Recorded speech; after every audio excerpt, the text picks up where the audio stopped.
अस्सलाम वालेकुम, आप देख रहे हैं न्यूज़ पॉइंट में हूँ अली सरवर। सदर मुमलिकत डॉक्टर आरिफ अलवी ने मुस्तरद किया है असम्बली इजलास बुलाना, लेकिन वफाकी हुकूमत ने फैसला किया है कि 29 तारीख को इजलास तलब किया कौमी असम्बली का।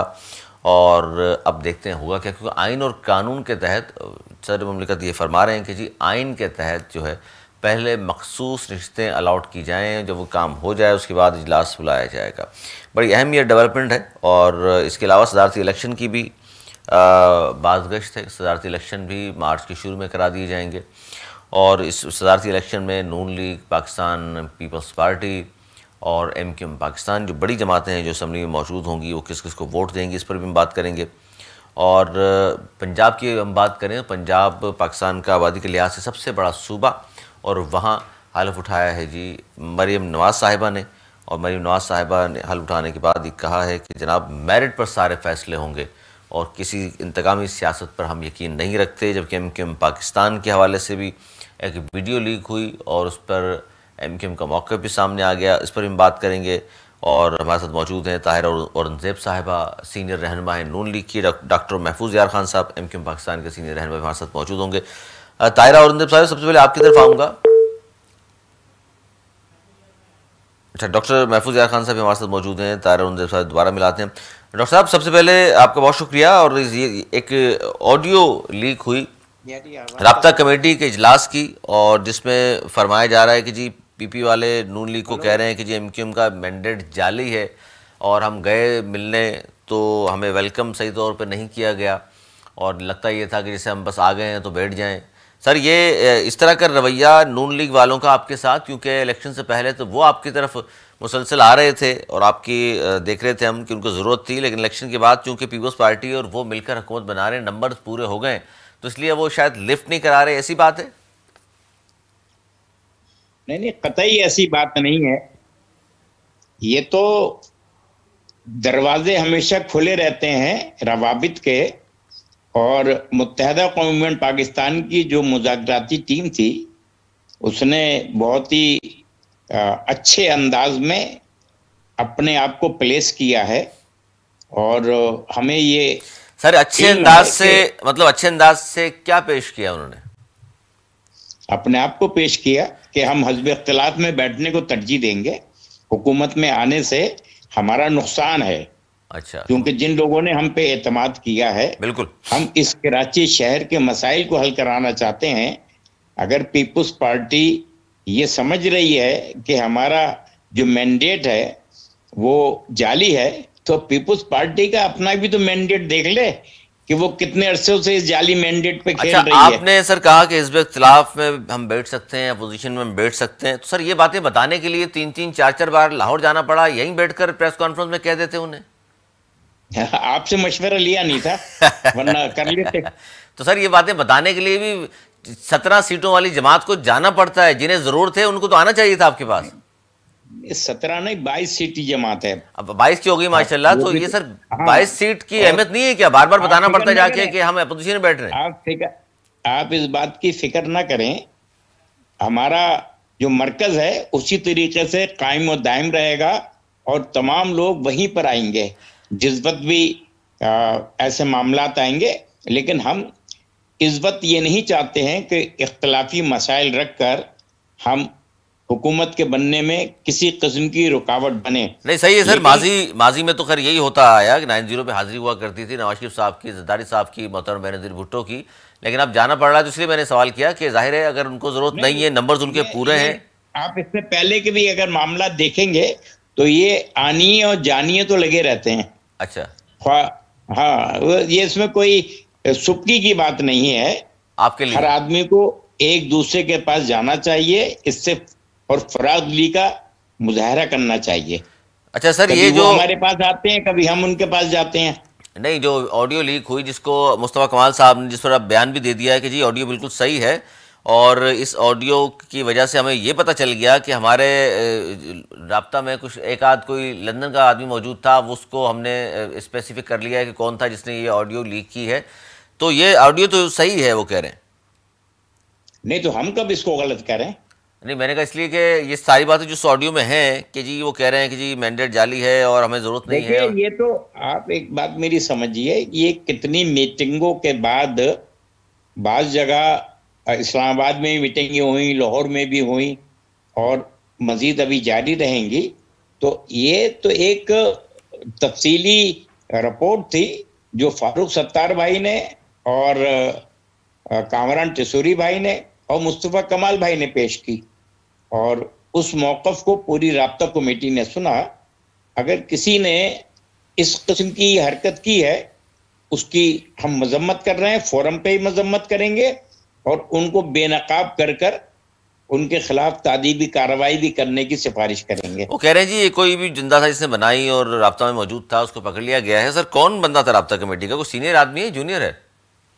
ये तो मुझे नहीं पता, अब जब मीटिंग होगी तो मालूम होगा।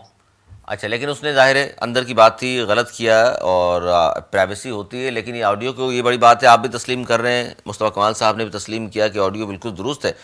तो इसमें तो सर जो बातें हुई उससे तो ये बात चल रहा है कि जी वाकई नून लीग वालों ने गर्मजोशी का मुजाहरा नहीं किया। आप चले गए तो उन्होंने कहा जी बैठ जाइए, अब आ गए। तो देखिए, मसला ये है कि जो हालात और वाक़यात बयान किए हैं उनको मनोवन तो उन्होंने बयान कर दिया ताकि जो हमारी राब्ता कमेटी है उसके सामने हर किस्म के मामलात रहें, सिर्फ अच्छा हप हप ना हो, और अपना हप हप के चक्कर में हम नहीं है। सर उनके नंबर्स पूरे हैं पीपल्स पार्टी नून लीग के। तो फिर आप जो खुद कह रहे हैं कि आनियाँ जाने लगी रही और आप गए भी 3-4 मरतबा, तो जब नंबर्स पूरे हैं तो अपोजिशन में बैठने से क्यों कतरा रहे हैं?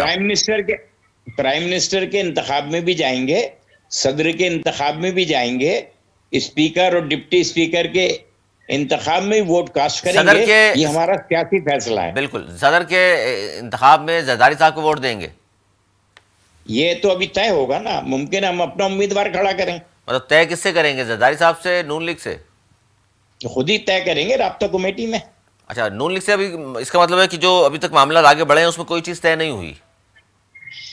भाई ये तो राब्ता कमेटी के जो हमारी टीम है वो आपको बता सकेगी। सर आप राब्ता में नहीं है क्या?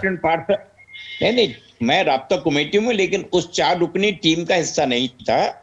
और 3 रुकनी टीम जो खालिद मकबूल सिद्दीकी भाई यहीं शहर में थे, जो कामरान टसूरी भाई, फारूक सत्तार भाई और मुस्तफ़ा कमाल भाई पर मुश्तमिल थी, उन्होंने जो भी मामला आगे बढ़ाए हैं और जो एश्योरेंसेस और जो मामलात आए हैं वो सब बयान कर दिए हैं। सर वही तो मैं पूछ रहा हूँ आपसे कि आप भी राब्ता कमेटी में हैं, उन्होंने आकर राब्ता कमेटी को एतमाद में ले लिया है और उन्होंने क्या कहा है कि जी वहाँ तो नहीं, आप राब्ता कमेटी ने तो खालिद मकबूल सिद्दीकी भाई को और मुज़ाकराती टीम को पिछले हफ्ते ये मैंडेट दे दिया था कि आपको मुकम्मल इख्तियार है कि आप जो दिल चाहे वहां पर डिसीजन लें, राब्ता कमेटी की हिमायत आपको हासिल है। सर 20-22 सीटें माशाल्लाह आपकी, जाहिर है आपके 3 आईनी तरह बढ़ेंगी अभी हैं, और बढ़ेंगी भी, बाई इलेक्शंस भी होंगे ना अभी। अच्छा, उसमें बढ़ेंगी और इसी तरह जीतेंगे जिस तरह अब जीते हैं आप? हम उसी तरह जीतेंगे जैसे 2018 में पीटीआई जीती थी। चले, ये बड़ी बात है, आपने तस्लीम कर लिया कि 2018 में जिस तरह पीटीआई जीती थी रातों रात, तो इस तरह भी आप भी रातों रात ही जीते हैं? नहीं, रातों रात नहीं, हम तो दिन की रोशनी में जीते हैं। नहीं, दिन की रोशनी, पोलिंग एजेंट नहीं, दिन की रोशनी, दिन की 45 और 47 लाके जमा कराया है। दिन की रोशनी में तो जाली नहीं बनाए हैं। सुने, जिस तरीके से बाज लोगों ने जाली फॉर्म 45 बनाकर आज ये कह रहे हैं कि हम जीत गए हैं, उनको इलेक्शन कमीशन से अच्छा, करना चाहिए। 2018 में जिस तरह पीटीआई जीती थी, आप इस तरह जीतेंगे? उनको जिन्होंने जितवाया था, इसका मतलब है वही आप कहना चाह रहे हैं आपको जितवाएंगे? मैं तो अपनी बात जानता हूं।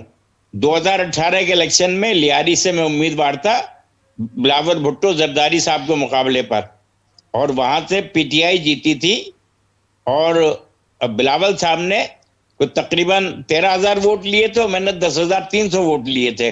वो इलाका जहां मैं कभी इससे पहले गया नहीं था, लेकिन पार्टी की मकबूलियत और हमारे काम ने, लोगों की मोहब्बतों ने हमें इतने वोट दिए, जबकि हमारे कैंप से 45,000 पर्चियां इशू हुई थी। तो अच्छा। ये तो सरवर साहब, आप इलेक्शन में घूमते फिरते हैं, आपको अंदाजा होगा कि मुत्तहदा कौम पाकिस्तान किस अंदाज से वर्किंग करती है। हमने तो इलेक्शन से 4 महीने पहले से अपनी जनरल वर्कर्स इजलास शुरू कर दिए थे, इलाकों के दफातर की ओपनिंग शुरू कर दी थी। बाकी लोग तो इलेक्शन से कुछ दिन पहले मार्केट सर में आए हैं, लेकिन हमारा दुरुस्त है कारकुन बहुत पहले से काम सर, कर रहा था। दुरुस्त है, लेकिन जहां से 2018 में आप इलेक्शन लड़े थे लियारी वाली सीट से, इस बार कौन था वहां से?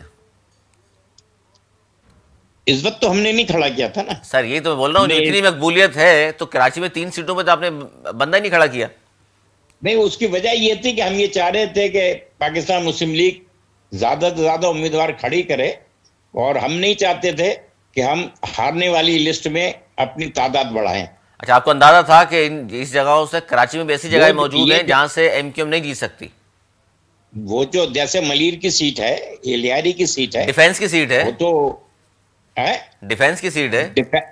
नहीं, डिफेंस की सीट पे जो है, जो झुरलू, अगर थोड़ा सा फारूक भाई काम कर लेते, वो अच्छा, अपनी शुक्र। बेस्ट वाली सीट पे लगे रहे। इस फारूक भाई ने काम नहीं किया इसलिए सिर्फ 494 वोट मिले, ये कहना चाह रहे हैं आप? नहीं, ये 44,400 काम नहीं किया, काम नहीं किया या काम नहीं दिखा सके? नहीं नहीं, काम तो दिखाया हमने। ये 44,000 जो थे उसमें से उन्होंने एक जीरो खत्म कर दिया है। ताहिरा औरंगजेब साहिबा सीनियर रहनुमा है और कौमी असम्बली की और तमाम चीज़ों के बड़े करीब से उन्होंने देखा भी है। इस बार हुकूमत पंजाब में बन चुकी है, वफाक में भी ज़ाहिर नून लीग की होगी। ताहिरा औरंगजेब साहिबा, कौन से ऐसे अब मसाइल दरपेश हैं इस वक्त जो सबसे पहले समझती हैं आप गवर्नमेंट बनते ही शहबाज शरीफ साहब उस तरफ रुख करेंगे? मुझे आपकी आवाज़ साफ नहीं आ रही। आपके क्या, कौन से आपकी गवर्नमेंट को चैलेंजेस दरपेश है जिनकी जानिब सबसे पहले रुख करेंगे आप लोग? सर, वज़ीर आला पंजाब ने तो अपनी तकरीर में बता दिया है कि जो अवाम को दरपेश मसाइल हैं हमने आज उसमें उन्होंने कहा कि हॉस्पिटल्स में इमरजेंसी में मुफ्त अद्वियात मिलेंगी, दवाइयाँ लोगों को। और सबसे बड़ी बात उन्होंने है कि लाहौर में वाईफाई होगा और सूबे को एक एम्बुलेंस बनी। अच्छा चलो, छोटा सा यहाँ ब्रेक ले लेते हैं, ब्रेक के बाद फिर हाजिर होते हैं, यहीं से बात का आगाज़ करेंगे। ताहिरा औरंगजेब साहिबा, महफूज यार खान साहब हमारे साथ मौजूद हैं। छोटा ब्रेक के बाद फिर हाजिर होते हैं। कहीं मत जाइएगा, देखते रहिए न्यूज़ पॉइंट प्रोग्राम में। एक बार फिर खुशामदीद। ताहिरा औरंगजेब साहिबा हमसे बात कर रही हैं और मैं ये जानना चाह रहा था कि वफाकी हुकूमत, ज़ाहिर है सबसे बड़ा मसला इस वक्त मईशत का है। मईशत के हवाले से कोई रोड मैप बना लिया आप लोगों ने कि किस तरह काम शुरू होगा और किस तरह इस मसले को टेकअप किया जाएगा? हेलो जी, आवाज़ आ रही है आपकी, प्लीज़। देखिए, आपने पूछा कि लोगों को दरपेश मसाइल के लिए आप क्या करेंगे जी। तो सबसे बड़ा मसला तो इस वक्त महंगाई है, और महंगाई को कम करने के लिए ही अभी तो वज़ीर आज़म बने, वज़ीर आज़म साहब का तो इलेक्शन था, उन्होंने सूबे में जो ऐलानात किए हैं उससे मैं समझती हूँ महंगाई कम होने में काफी मदद मिलेगी। रमजान में जमानी पैकेज रहेगा और ख्वातीन और बच्चियों के लिए इलेक्ट्रिक बाइक होंगी हर जिले में। किसानों को रियायती जदीद मशीनरी दी जाएगी, कारोबारी तबके को सहूलियात देंगे, नौजवानों को बिला सूद फ्री कर्जे दिए जाएंगे और करप्शन मैकेनिज्म का है। हर शहर में कंट्रोल कमेटियां बनाई जाएंगी ताकि कोई भी दुकानदार अवाम को जो गवर्नमेंट की प्राइस है उससे ज्यादा नहीं। डॉक्टर महफूज यार खान साहब, आप भी ज़ाहिर है जो मैं गुफ्तगू कर रहा हूँ आपसे, और ये अच्छी बात है कि मुस्तफा सीनियर डिप्टी कन्वीनर आपके मुस्तफा कमाल साहब का ये वीडियो बयान भी आ गया कि जी ऑडियो सही है और लंदन के कुछ लोग हैं और हमें पहचान भी लिया है उन्हें। तो वो तो बात आपकी तरफ से तो कहा जाता है सारी बातें ख़त्म हो गई, लाताल्लुकी का ऐलान हो गया 22 अगस्त के बाद से, तो फिर अभी भी लोग आप समझते हैं कि मौजूद हैं? खा के जो तीर देखा कमीगाह की तरफ, अपने ही दोस्तों से मुलाकात हो गई। तो सर सारे ही दोस्त हैं या चंद हैं?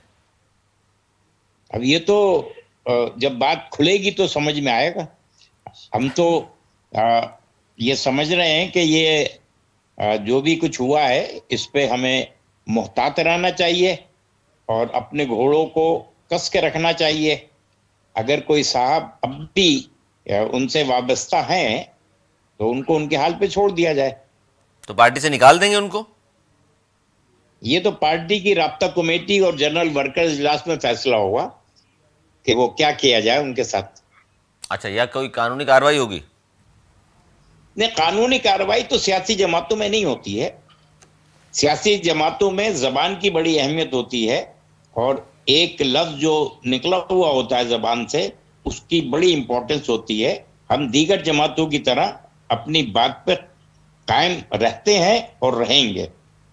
अच्छा सर, अगर आप हुकूमत में शामिल ना हुए, वफाकी हुकूमत में, ज़ाहिर उनको तो फ़र्क नहीं पड़ेगा, तो फिर जो आप ज़ाहिर 4-5 वजारतें जो कहते हैं आप हक भी है आपका और मिलनी चाहिए, तो उसके बगैर भी अवाम की खिदमत जारी रखेंगे या फिर कोशिश होगी हुसूल की कि वजारतें ज़रूरी हैं?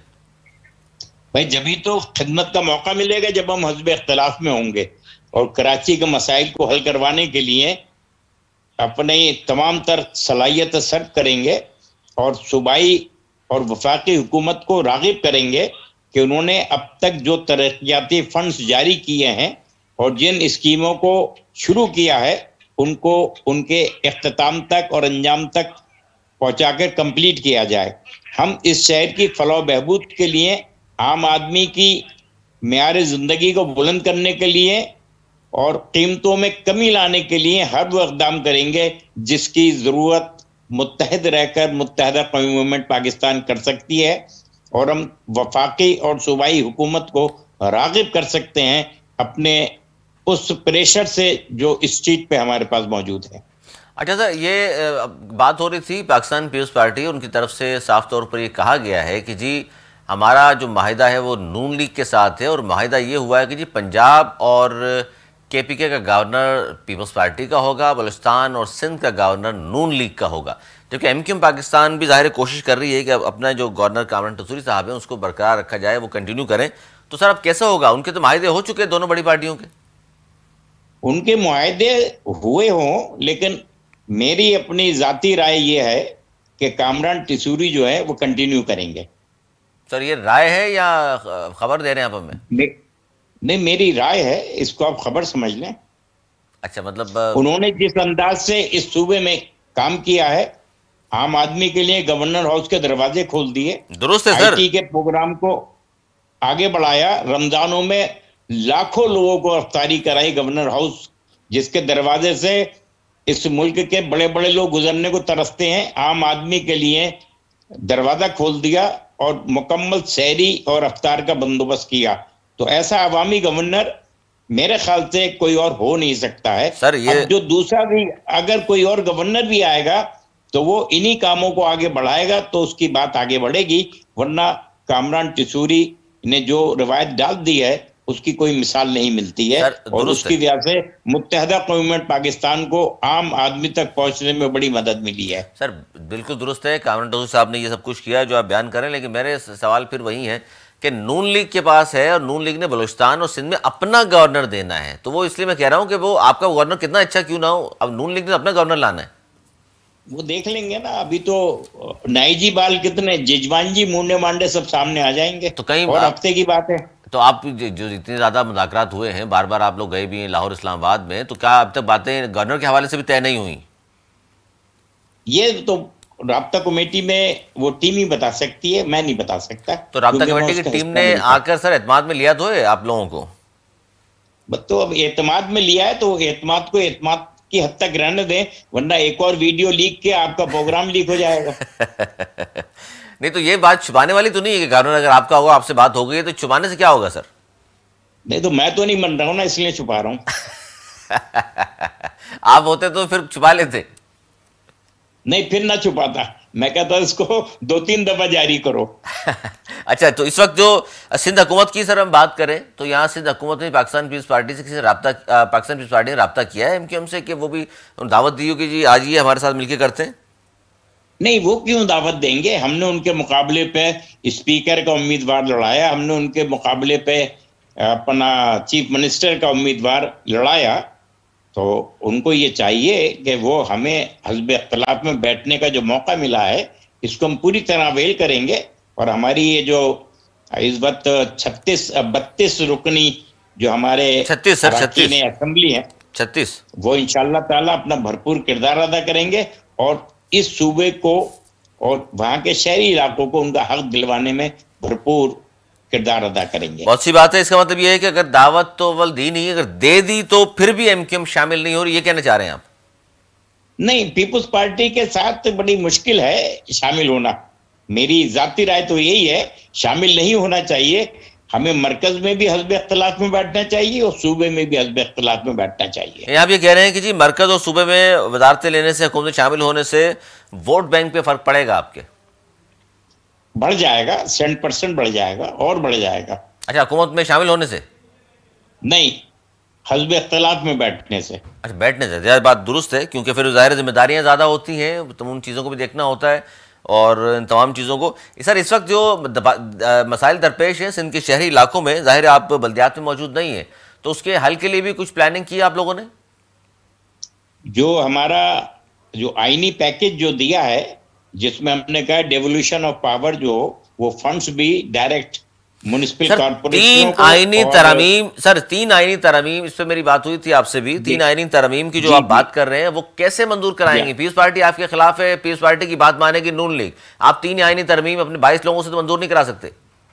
देखिए, हमारा काम है प्लेस करना, और सेनेट में खालिदा तैयब बाजी ने प्लेस भी कर दिया है, जो कमेटी के सुपुर्द कर दी गई है। और वही तरमीम जो है, जब कौमी असम्बली का इजलास होगा उसमें एमक्यूएम रिकॉर्ड पर रख देगी। ये आम आदमी के मफाद की तजावीज हैं, दुरुस्त है, ये इस सूबे के मफाद के लिए हैं। उसमें अगर जो भी ऐसी सियासी जमातें हैं जिनको माजी में सियासत करना है और आम आदमी के लिए करना है, तो वो इन तजावीज को जरूर मंजूर कराएगी, ख्वाम हस्ब इख्तिलाफ में हो या हस्ब इख्तिदार में हो। नहीं, देखिए, ताकत तो आपके पास नहीं है मंजूर कराने की, क्योंकि पीपल्स पार्टी अगेंस्ट होगी, नून लीग उनकी बात है, उनके साथ इत्तेहादी होगी। लेकिन आपके तरमीम बिल्कुल दुरुस्त है, अगर वो मंजूर हो जाती हैं तो आवाम को, खासतौर पर सिंध के शहरी इलाके के आवाम को तो बहुत फायदा होगा। अगर नहीं मंजूर कराई गई तो सर फिर आपका तो, चूंकि वफाक में भी आप नहीं होंगे, सिंध में भी आप नहीं होंगे, बल्दियात में आप वैसे नहीं है, तो फिर लोगों के मसाइल के लिए क्या करेंगे?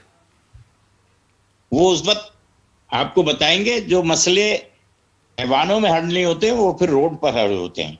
तो किसके खिलाफ एहतियाज करेंगे? जो है सबसे बड़ी ताकत है। तो किसके खिलाफ एहतियाज करेंगे? जो भी हुक्मरान होंगे, जो हमारे हक को खा रहे हैं, जो हमारे लिए रास्ते में कांटे बो रहे हैं, पीपल्स पार्टी और नून लीग दोनों के खिलाफ, यानी नून लीग और पीपल्स पार्टी दोनों के खिलाफ जो भी होगा उस वक्त देख लेंगे। उस वक्त क्या सर, अभी से पता है आपको भी नून लीग वफाक में? हमारा तो पीपल्स पार्टी से मुकाबला चल रहा है ना, नून लीग से तो हमारा कोई मुकाबला ही नहीं है ना वफाक में। सिंध में पीपल्स पार्टी से हमारा मुकाबला है और वो करेंगे। जब हमारी तादाद कम थी उस वक्त भी कर रहे थे, अब तो हमारे एमपीएस माशाल्लाह से ज्यादा हैं और बड़े बासलाहियत नौजवान पढ़े लिखे मुंतखब हुए हैं। वो अपना पूरा जोर लगाएंगे और इस सूबाई हुकूमत को रागिब करेंगे कि वो शहरी इलाकों में तरक्याती कामों को अपने अंजाम तक पहुंचाए। सर, जाते जाते एक आखिरी सवाल आपसे, कौमी लीडरशिप की अगर मैं बात करूं, ज़रूरत है, क्योंकि बिलावल भुट्टो ज़रदारी साहब सिंध तक महदूद हैं, यहाँ से जीते हैं। इस तरह नवाज शरीफ साहब सिर्फ पंजाब से जीते, केपीके में हार गए, बिलावल लाहौर में हार गए, सिंध तक महदूद हैं। आप नहीं समझते सर इस वक्त कोई कौमी लीडर की हमें ज़रूरत है जो पूरी कौम को इकट्ठा कर सके? अब सुबह तक पार्टियाँ महदूद हो गई हैं सारी। अल्लाह से दुआ ये है कि अल्लाह ताला हजरत कायद-ए-आज़म मोहम्मद अली जिन्ना की तरह का कोई एक लीडर पैदा कर दे, चाहे उसकी जबान समझ में ना आए, लेकिन लोग कहें जो कुछ कह रहा है सही कह रहा है और लोग उसके पीछे लग जाएं। मुमकिन है इसी दौर में निकल आए। बिल्कुल सही कह रहे हैं आप, इस दौर में निकल आए। चलिए जी, बहुत शुक्रिया। डॉक्टर महफूज यार खान हमारे साथ मौजूद थे, ताहिर औरंगज़ेब साहब हमारे साथ मौजूद थी। नाज़रीन, गुफ्तगू आपने सुनी। ख़ासतौर पर ताहिर औरंगज़ेब साहब फरमा रही हैं जी, ख़ासतौर पर सबसे बड़ा मसला वफाकी हुकूमत को अगर दरपेश होगा, जो अवामी मसला है वो है महंगाई, उसको हल करने की कोशिश की जाएगी। एमक्यूएम के हवाले से मैंने बात की कि ख़ासतौर पर जो वीडियो लीक हुई, जिस पर आज ज़ाहिर रिस्पॉन्ड कर दिया मुस्तफ़ा कमाल साहब ने भी, उस पर भी आपने गुफ्तगू सुनी और मेरे दोनों मौजूद मेहमानों की राय और उनका तज़िया आप तक पहुँच गया। और कोशिश करेंगे हम अगले प्रोग्राम में मज़ीद गुफ्तगू हो इन दो टॉपिक्स पर। ख़ास तौर पर नई हुकूमतें जो बन रही हैं, उनको जो उनके सामने जो मसाइल हैं लोगों के, वो किस तरह हल करना चाहते हैं, उनके लोगों को भी हम दावत देंगे अपने प्रोग्राम में और कोशिश करेंगे कि हल की जानिब बात की जाए कि जनाब हल क्या है इनका और किस तरह वो आगे लेकर के चलेंगे। आज तक के लिए इतना ही। अगले प्रोग्राम तक के लिए मुझे मेरी टीम को दी इजाज़त। मौलाना के बाद।